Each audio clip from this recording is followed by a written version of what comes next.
This is section 5.4, and in this lesson you're going to learn how to solve a compound inequality and graph your solution on a number line. So we have unions and intersections. Unions have the word or in between two inequalities, and intersections have the word and, or they'll look like a double inequality. So let's focus on the left side first, the intersections. So these are and statements. You have two inequality symbols, so I'm going to drop a divider line that separates this into a left, a center, and a right.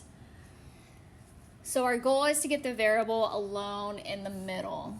So this requires two steps. The first step we want to do is subtract 7, and we have to do that to the left, to the right, and the middle.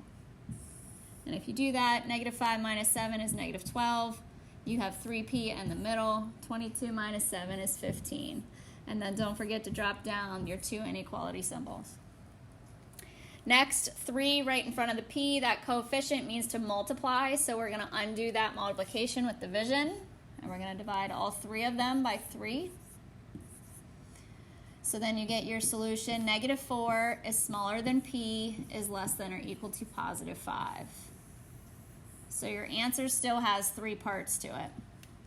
Now what does that mean? So let's look at a number line. I have to display my numbers of +5 and -4 on there. So let's go, let's say that's 6, 5, 4, 3, 2, 1, 0, 1, 2, 3, 4. Kind of squeeze these in here. So p is a number that's in between these two endpoints. So I have a circle at -4, and that's left open because I'm not including that one. And then the other endpoint was at 5. And this one has the less than or equal to, so that's why we fill that circle in. Now p represents a number in between those two endpoints. So you're going to basically shade in or connect those two endpoints. So open circle on -4, closed circle on 5, and p represents anything that's in the middle of those two. Okay, so that was example 1. Let's look at one more here. So I'm going to drop 2 divider lines to make a left, right, and a middle. Focusing on the middle. So I want to get c by itself. So first step is subtract 4 3 times. You get -7 is smaller than or equal to 7. C is smaller than 14. And then to break up 7 and c, you're going to divide each piece by a 7. So you get a final answer of -1 is smaller than or equal to a c is smaller than 2. And we're going to graph that. So -1 and +2 need to appear on my number line.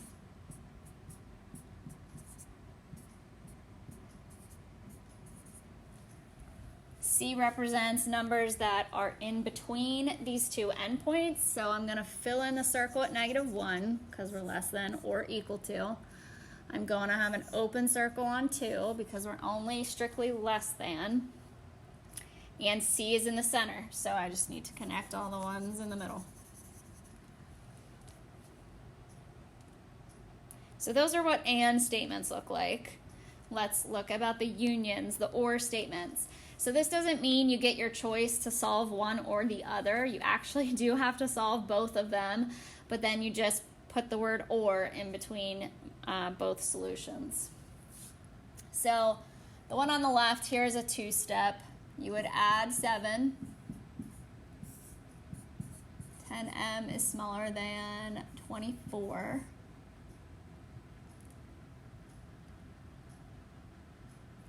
And then divide by 10. So m, oh whoops, I made a mistake. Let's back up. Didn't see the m with that. 17, so hold on.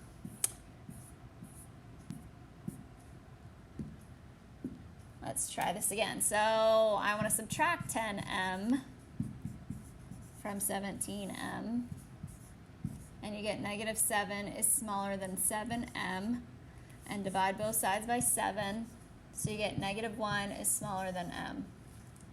Or, so make sure you bring down the word or. This is a 1 step over here, so we're going to divide by a -6. So this is, let me bring it down here. M, the sign's going to flip because you divided by a negative, and this is -6. So some people like this first one to be m is greater than -1, so I'm just going to write that there. I need to show a -1 and a -6 on here.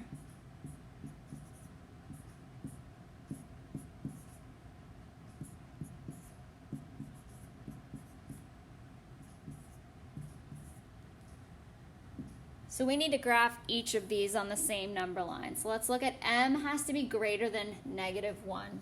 So if you just had to graph that on your number line, we know that it's already an open circle going to the right. And if I graph m is smaller than -6, that's also an open circle on -6, but this one goes to the left. So notice you have 2 arrows going in opposite directions for or statements.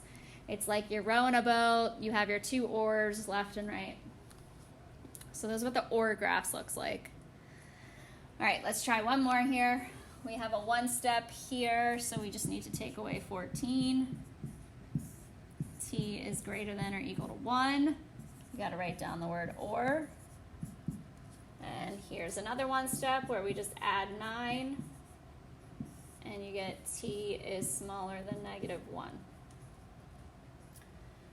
So your number line needs to have a +1 and a -1 on it. We'll do one more to the left and to the right. Okay, then you need to graph each piece. So T has to be greater than or equal to +1. So we're going to fill in a circle at 1 going to the right. And T is smaller than -1. So an open on -1 going left.